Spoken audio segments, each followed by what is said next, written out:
आप सभी का एक बार फिर से स्वागत है। सेहत की बात देख रहे हैं मीडिया 24 न्यूज़ की हमारी खास कार्यक्रम में। हर बार आप सभी को हम नई नई बीमारियों के बारे में जानकारियां देते हैं और उसका निदान कैसे पाया जाए उसके बारे में भी आपको बताते हैं। तो आज हम जानेंगे कैंसर के बारे में। हमारे साथ डॉक्टर अनुराग श्रीवास्तव जी है, उनसे जानेंगे। डॉक्टर साहब, आपका बहुत बहुत स्वागत है सेहत की बात में। तो आज इनसे जानेंगे, पिछले 42 वर्षों का इनका अनुभव है कैंसर से रिलेटेड बीमारियों के बारे में। तो डॉक्टर साहब, ये कैंसर की जो बीमारी होती है ये उत्पन्न कैसे होती है?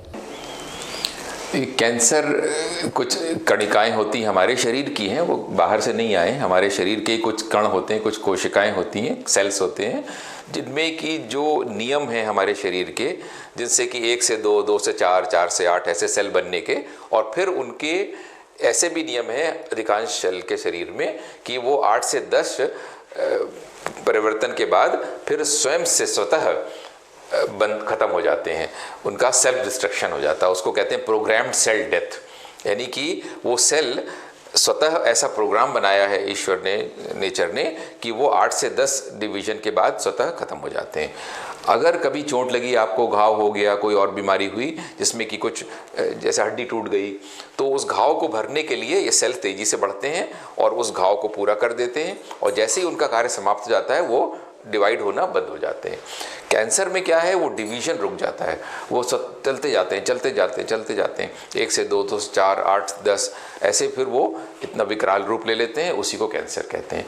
तो ये कैंसर क्या है, एक समूह है ऐसे सेल्स का, ऐसे कणिकाओं का, जिनके वो शरीर का नियम पालन नहीं कर रहे और वो टोटली बेकार हैं, शरीर में उनका कोई पर्पस नहीं है और वो बढ़ते जा रहे हैं। और जो भोजन आप खाते हैं, प्रोटीन, फैट, कार्बोहाइड्रेट, विटामिन आदि, वो इन कणिकाओं में चला जाता है और इस तरह से पूरा शरीर कमज़ोर हो जाता है और बाद में मृत्यु भी हो सकती है। तो कैंसर कोई एक बीमारी नहीं, हर अंग का अलग अलग कैंसर होता है। स्तन का कैंसर अलग होता है, मुंह का कैंसर अलग होता है, उनके कारण भी अलग होते हैं, उनका प्रभाव भी शरीर में अलग होता है, उनका इलाज भी अलग। डॉक्टर साहब, इसके कई स्टेज भी बताए जाते हैं कैंसर के। इसके जो फर्स्ट स्टेज हैं, लोग कैसे जाने कि पहली दफ़ा में ही कि मुझे कैंसर है? जी, कोई घाव हो जाए जो भर ना रहा हो, 5-6 हफ्ते से अधिक कोई घाव हो, कहीं भी त्वचा में घाव हो, मुंह में घाव हो, ओंठ में घाव हो, ज़बान में घाव हो, जबड़े में घाव हो, दांत कोई निकाले डेंटिस्ट और वो घाव भर ना रहा हो, बच्चेदानी के मुंह के में अधिक घाव हो जाता है तो उससे रक्तस्राव अधिक होता है। तो महिलाओं में अगर पीरियड इरेगुलर हो रहा है या अधिक मात्रा में जा रहा है, या स्तन में कोई गांठ बन गई है, निपल से जहाँ से दूध निकलता है वहाँ पे यदि रक्त या पानी जैसा है निकले, रक्तस्राव या पानी का स्राव अगर निपल से हो, निपल अंदर धंस गया हो, तो ये सब कैंसर के लक्षण हो सकते हैं। कोई गिल्टी बगल में आ जाए या गले में गिल्टी हो, जो कि 5-6 हफ्तों में, ज़्यादातर जैसे खांसी जुकाम होता है तो भी थोड़े गले में गिल्टियाँ निकल, टॉन्सिल जैसे होता है तो गिल्टी निकल आती है, लेकिन वो 5-6 सप्ताह में स्वतः खत्म हो जाती है। आप एंटीबायोटिक आपको डॉक्टर दे देते हैं, वो ठीक हो जाती है। तो पहले से ही अगर देखभाल अच्छी तरीक़ा से करें तो उससे निजात पाया जा सकता है। डॉक्टर साहब, अभी वर्तमान में आप बालको मेडिकल हॉस्पिटल के डायरेक्टर भी हैं। आपकी हॉस्पिटल कैंसर को लेकर लगातार जागरूकता अभियान भी लोगों को दे रही है। 95 वर्ष की उम्र के जो मरीज़ हैं उनका भी इलाज आप लोगों ने बड़े ही संभवतः सफलतापूर्वक आप लोगों ने किया है। कैसा रहा वो क्षण जब 95 वर्ष की आयु के मरीज का आप लोगों ने इलाज किया? ये तो बड़ी बहुत गर्व का विषय है और बहुत खुशी का विषय है कि ऐसे बुजुर्ग समाज के हमारे वर्ग के लोग भी लाभान्वित हो रहे हैं कैंसर के समुचित, सही और सही समय पे इलाज से। डॉक्टर साहब, एक अहम सवाल है, जैसे हम देखते हैं महिलाओं में खासकर ब्रेस्ट कैंसर की समस्याएं ज़्यादातर बनी रहती है। ये ब्रेस्ट कैंसर की जो है पहला स्टेज कैसे वो लोग देखें और इससे पहले ही दफ़े कैसे उन्हें निजात पाया जा सकता है? तो हर महिलाओं को स्वतः स्तन की जांच करनी चाहिए। 20 वर्ष से बड़ी लड़कियों को हर महीने मासिक धर्म के 1 सप्ताह बाद सेल्फ ब्रेस्ट एग्जामिनेशन, स्तन की स्वतः जांच हर महिला को करनी चाहिए और उसमें देखें कि यदि शीशे के सामने, उसके 5 स्टेप्स होते हैं, हम लोगों ने फिल्म बनाई है, आपको फिल्म दे देंगे, वो आप दिखाइएगा स्वतः स्तन की जांच का, पूरे देश में दिखाई जा रही है, दूरदर्शन में दिखाते हैं हम लोग, और उसके सभी भारतीय भाषाओं में उसका अनुवाद किया गया है, तो हम आपको फिल्म दे देंगे और आप उसको दिखाइए अवश्य। तो उसमें ऐसे हाथ रख के शीशे के सामने महिला खड़ी हो जाती हैं और देखती हैं कोई स्तन ऊपर नीचे तो नहीं है, निपल का दिशा परिवर्तन तो नहीं है, कोई अंदर धंस तो नहीं रहा है, फिर हाथ ऊपर उठा के देखती हैं, उसमें देखते हैं कि अंदर निपल जा रहा हो या स्किन में गड्ढा डिम्पलिंग पड़ रही हो तो वो कैंसर का लक्षण हो सकता है। फिर लेट जाती हैं तख्त में या बेड में और ऐसे अपने हाथ से उसको देखती हैं। उसको देखने से अगर कोई गांठ गिल्टी जैसे मटर या के दाने पे छोटी सी गांठ पड़ता चले तो वो कैंसर का लक्षण हो सकता है। फिर निपल की जो दूध की नलिकाएँ होती हैं उनको चेक करते हैं, तो उससे अगर रक्तस्राव आ रहा है या पानी आ रहा है तो वो भी कैंसर का लक्षण हो सकता है। फिर बगल की गिल्टियाँ देखी जाती हैं, अगर वहाँ पे कोई गिल्टी पैदा हो गई है तो उसका भी जांच आवश्यक है। और यदि इनमें से कोई भी लक्षण मिले, कोई गांठ, रक्तस्राव या पानी का स्राव निपल से, निपल अंदर धंसना या बगल की गिल्टी, तो तुरंत हमारी सभी माताओं और बहनों को आवश्यक है कि वो एक डॉक्टर को दिखाएं और चेकअप कराएं अपना, और यदि कुछ परिवर्तन मिले तो उनको विशेष छाती का एक्सरे होता है जिसको मैमोग्राम कहते हैं, और या अल्ट्रासाउंड कराएं। जो छोटी उम्र की बच्चियां होती हैं 30 के करीब, उनको अल्ट्रासाउंड द्वारा देखते हैं, और 30 से 35 वर्ष के अधिक महिलाओं को हम लोग मैमोग्राम भी करते हैं, और उसमें यदि जो भी कोई गांठ दिखती है उसकी बायोप्सी करते हैं। तो बायोप्सी से ही कंफर्म हो सकता है, सिद्ध हो सकता है, प्रमाणित हो सकता है कि वो गांठ किस के प्रकार के बीमारी से बनी है। यदि उसमें कैंसर है तो उसका फिर इलाज अच्छे कैंसर के सेंटर में हो सकता है। और हमें गर्व का विषय है कि भालको मेडिकल सेंटर में, जो नया रायपुर में स्थापित है, कैंसर की आधुनिकतम सुविधाओं द्वारा, मशीनों द्वारा, लेटेस्ट टेक्नोलॉजी जो अमेरिका में, इंग्लैंड में कहीं भी आप देख सकते हैं, वो यहाँ पे उपलब्ध है और उसके द्वारा बहुत अच्छा आधुनिक तरीके से इलाज हो रहा है। तो उसको आवश्यकता है कि हर महिला अपनी जांच करती रहे, मासिक धर्म से 1 सप्ताह बाद स्वतः स्तन की जांच करें, और कोई भी अगर गड़बड़ मिले, गांठ, गिल्टी, निपल अंदर जाना, पानी, खून निपल से आना या बगल की गिल्टी, तो तुरंत चेकअप कराएं और उसका अल्ट्रासाउंड और मैमोग्राम करा के बायोप्सी कराएं। डॉक्टर साहब, महिलाओं की जैसे कैंसर की आपने बात बताई, निपल को लगातार देखना चाहिए, जांच कराना चाहिए, बच्चेदानी का भी कैंसर अक्सर देखा जाता है, तो उसमें कोई एज विशेष रहता है कि इस उम्र के बाद यह समस्याएं कॉमन है? जी, तो अधिकांश कैंसर 30 से 40 वर्ष के बाद ही होते हैं, लेकिन कुछ अब कम उम्र के लोगों को भी हो रहे हैं, लेकिन ज़्यादातर कैंसर 30 के ऊपर ही होते हैं और 40 के बाद तो संख्या बढ़ती रहती है। जैसे जैसे महिला की उम्र बढ़ रही है वैसे वैसे कैंसर होने की संभावना बढ़ती जाती है। जो नशे करते हैं उन्हें कैंसर होने की संभावनाएं तो ज़्यादातर बनी ही रहती है, जो नशे नहीं करते उन्हें भी कैंसर होती है। वो कैंसर को किस नाम से जाना जाता है डॉक्टर साहब?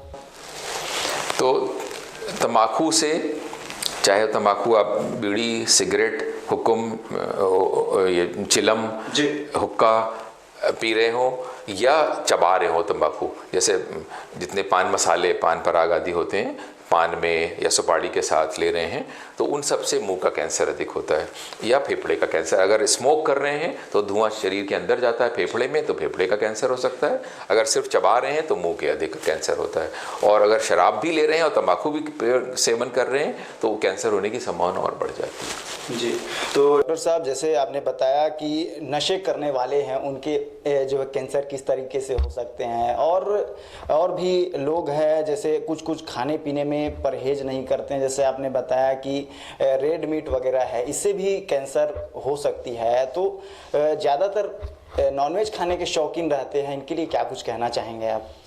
के लिए कहेंगे कि हम शाकाहारी बने और रंगीन फल और ताज़ी सब्जियों का अधिक सेवन करें, क्योंकि उनमें स्वास्थ्यवर्धक पदार्थ हैं, ऐसे विटामिन्स और एंटीऑक्सीडेंट्स हैं जिनसे कि कैंसर से बचाव हो सकता है। रंगीन सब्जियां, ताज़े फल अधिक सेवन करें, और रेड मीट और प्रोसेस्ड मीट उससे बचें, और जो मैदा और जो रिफाइंड कार्बोहाइड्रेट जिसे कहते हैं, जैसे पिज़्ज़ा है, बर्गर है और नूडल्स हैं, ये सब मैदे से बनते हैं।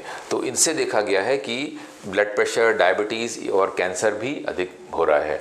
और जो लोग ताज़े फल सब्जियां ज़्यादा मात्रा में खा रहे हैं, रेड मीट और प्रोसेस्ड मीट कम खा रहे हैं, और आजकल देखा गया है जो शुगर ड्रिंक्स होते हैं जैसे कोक, पेप्सी आदि, उनसे भी जो ज़्यादा सेवन कर रहे हैं वो भी बीमारी का कारण बन सकते हैं।